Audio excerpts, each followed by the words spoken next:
Students, आज जो है हम AKTU का एक बहुत इंपॉर्टेंट क्वेश्चन कर रहे हैं जो इंजीनियरिंग फिजिक्स के पेपर्स में रेगुलरली आता है।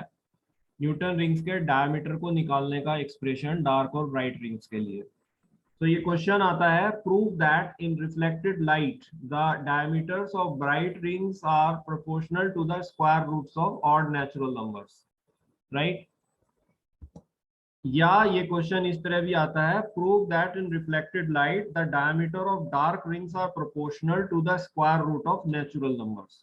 राइट, तो ये दोनों क्वेश्चंस के लिए हम एक कॉमन सॉल्यूशन तैयार करते हैं। तो सबसे पहले हम इस फिगर को ड्रॉ करेंगे। Right, this will be our figure for this question. तो मान लीजिए ये जो है एक प्लेन ग्लास प्लेट है। राइट, और इस प्लेन ग्लास प्लेट के ऊपर एक प्लेनो कन्वेक्स लेंस रखा हुआ है। इस प्लेनो कन्वेक्स लेंस की एक सरफेस जो है वो प्लेन है और दूसरी सरफेस जो है वो कन्वेक्स है। राइट, तो ये प्लेनो कन्वेक्स लेंस इस प्लेन ग्लास प्लेट के ऊपर इस प्रकार से रखा हुआ है कि ये इससे पॉइंट O पर कॉन्टेक्ट में है। राइट, मान लीजिए ये प्लेनो कन्वेक्स लेंस जो है एक स्फेरिकल सरफेस से काटकर बनाया गया है जिसका रेडियस ऑफ कर्वेचर R है। आप जानते हैं कि जो लेंस होता है वो हमेशा स्फेरिकल सरफेस से कार्व किए जाते हैं, उससे काट कर बनाए जाते हैं। तो सपोज ये लेंस जो है एक ऐसी स्फेरिकल सरफेस से काटा गया है जिसका रेडियस ऑफ कर्वेचर जो है R है। तो मान लीजिए इस लेंस पर कोई पॉइंट है F। राइट, और इस पॉइंट F पर कोई nth ऑर्डर की रिंग जो है वो पास कर रही है। मैंने कहा nth ऑर्डर की रिंग। राइट, ये ब्राइट रिंग भी हो सकती है, डार्क रिंग भी हो सकती है। I am just saying it's an nth order ring जिसका रेडियस जो है वो Rn है। राइट, तो हमने यहाँ सेंटर से इसके रेडियस को दिखाया है। राइट, ये जो है Rn इधर और Rn इधर। राइट, तो इसको हम m मान रहे हैं। आई थिंक ये थोड़ा छोटा बना है तो आपको दिख नहीं रहा होगा। This is m। Right, so this point is m, this is e, this is e। Right, ये हमारा e है, ये बीच में m है, और ये हमारा पॉइंट जो है वो f है।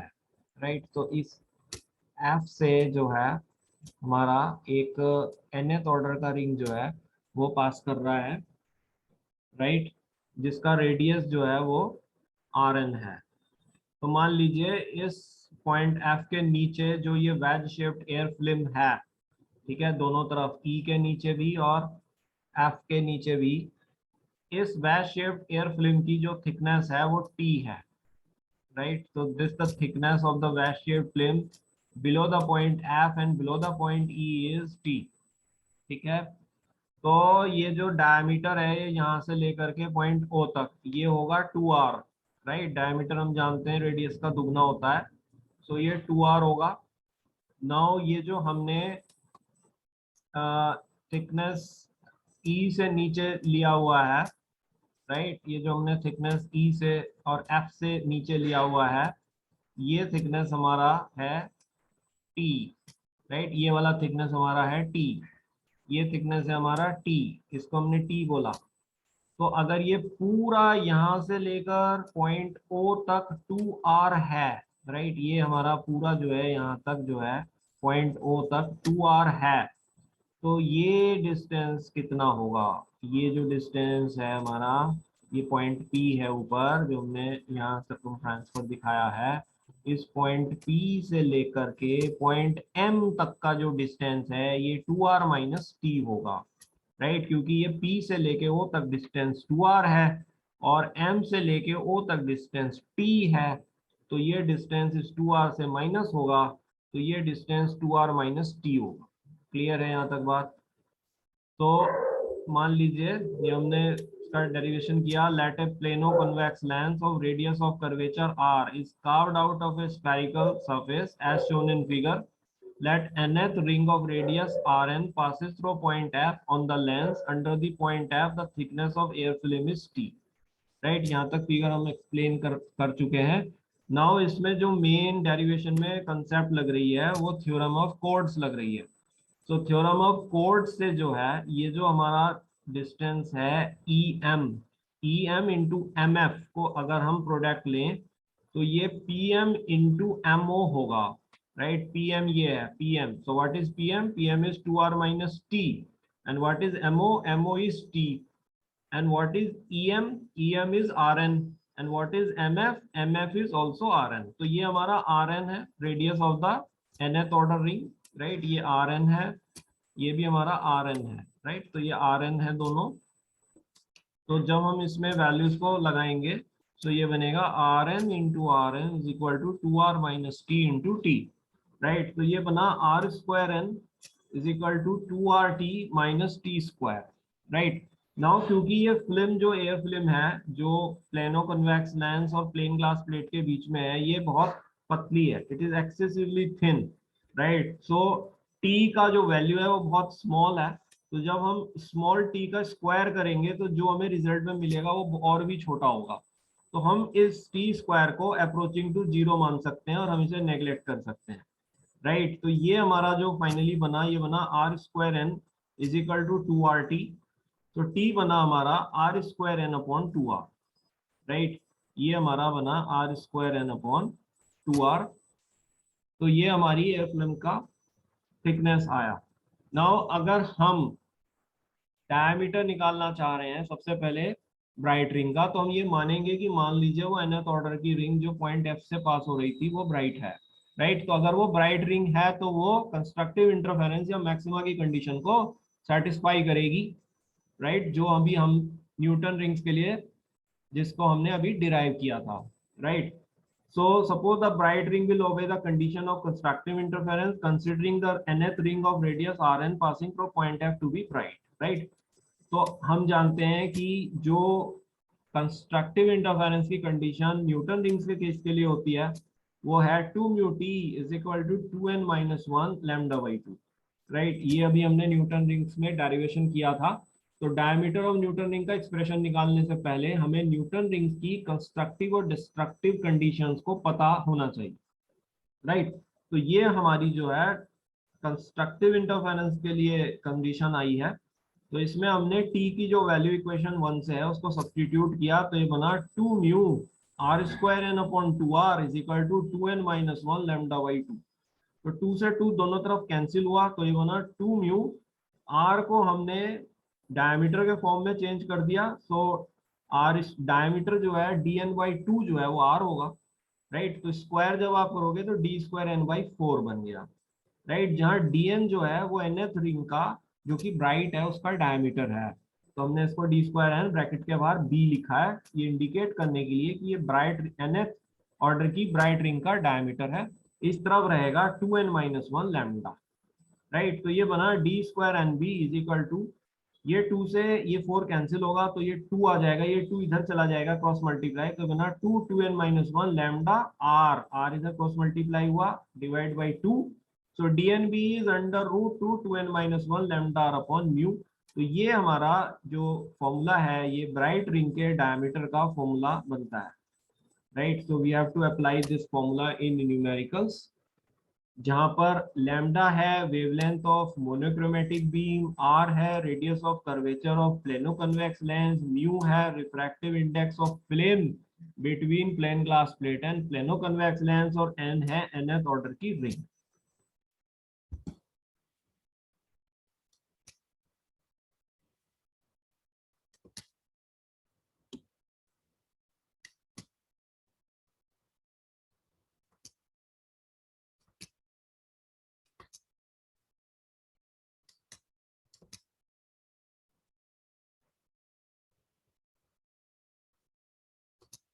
नाउ अगर ये फ्लेम जो प्लेनो कन्वेक्स लेंस और प्लेन ग्लास प्लेट की बीच में है, वो सपोज एयर है, तो अगर एयर है तो एयर फिल्म का जो रिफ्रैक्टिव इंडेक्स होता है वो 1 होता है।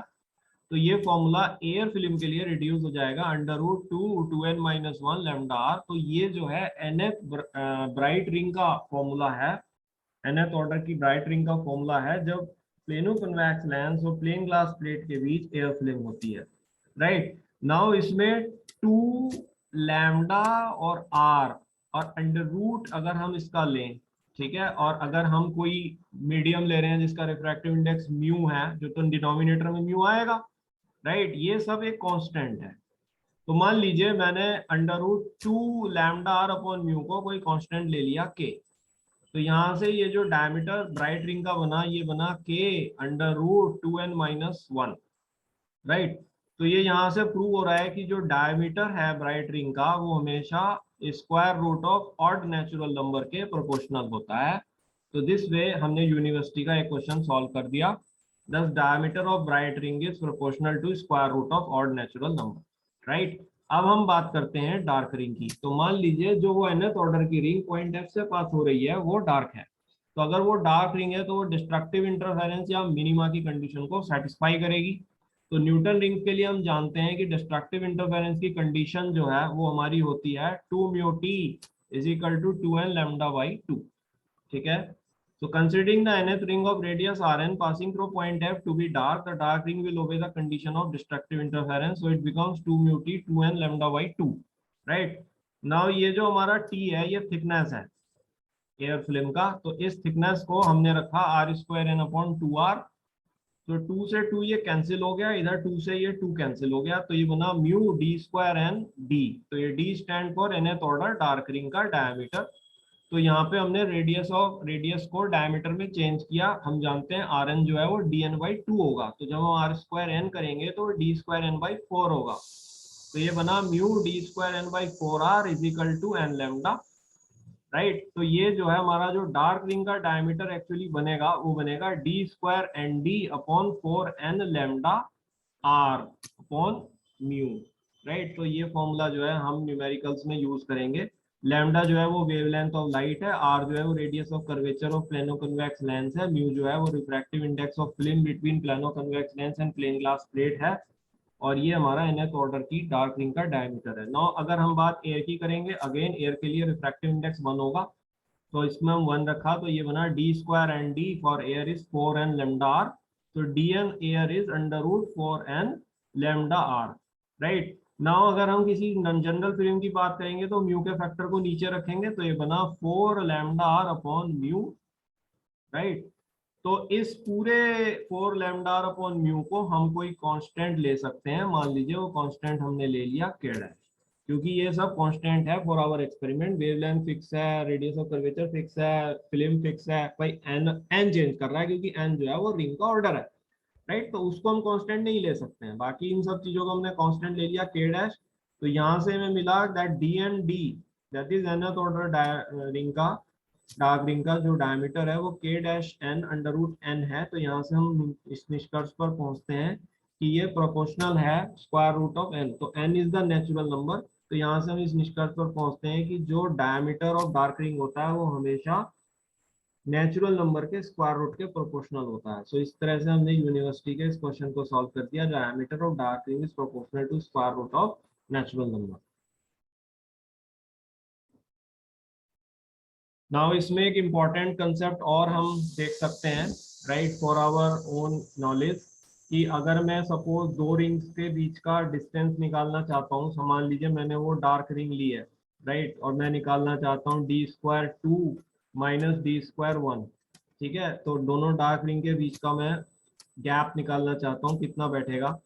तो ये गैप बनेगा डार्क रिंग का लिए कांस्टेंट मैंने लिया था k डैश, राइट। तो ये बना k डैश कांस्टेंट है, राइट। तो ब्रैकेट के अंदर आएगा √2,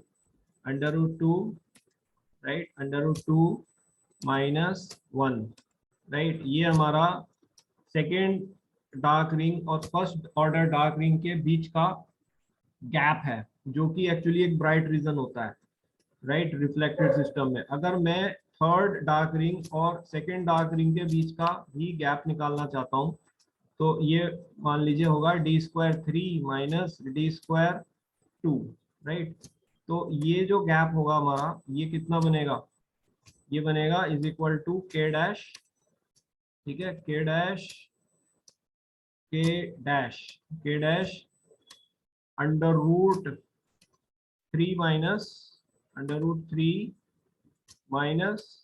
-√2, ठीक है। सो अगर मैं इस गैप को देख रहा हूँ तो यहाँ जो मुझे ऊपर गैप मिल रहा है √2 होता है 1.414। तो 1.414 - 1, तो ये 0.41 के डैश मिल रहा है, राइट। और जो √3 जो नीचे वाला हमारा केस बन रहा है, दिस इज 0.41 के डैश, ठीक है। और जो हमारा नीचे वाला गैप बन रहा है बिटवीन थर्ड डार्क रिंग और सेकेंड डार्क रिंग, तो √3 होता है 1.73 और √2 होता है 1.41, तो ये बन रहा है 0.32 का गैप, राइट, 0.32 के डैश, राइट। तो इस तरह हम देख रहे हैं कि जो गैप है वो हमारा सेकेंड रिंग और फर्स्ट रिंग के बीच ज्यादा है कंपेयर टू थर्ड रिंग और सेकेंड रिंग के बीच के, राइट। 0.41 के डैश 0.32 के डैश से बड़ा है, तो सेकेंड एंड फर्स्ट रिंग के बीच गैप ज्यादा है than third and second ring के बीच में। तो इसी तरह अगर हम फोर्थ और थर्ड रिंग का भी गैप निकालेंगे तो वो 0.32 के डैश से कम आएगा, राइट। तो हम ये कह रहे हैं कि रिंग्स के बीच का जो गैप है वो कम होता जा रहा है, उसके बीच जो ब्राइट रीजन है वो कम होता जा रहा है, और रिंग्स जो है वो क्लोजर और क्लोजर आती जा रही है, राइट। तो ऐसा हमें प्रैक्टिकल में भी देखने को मिलता है।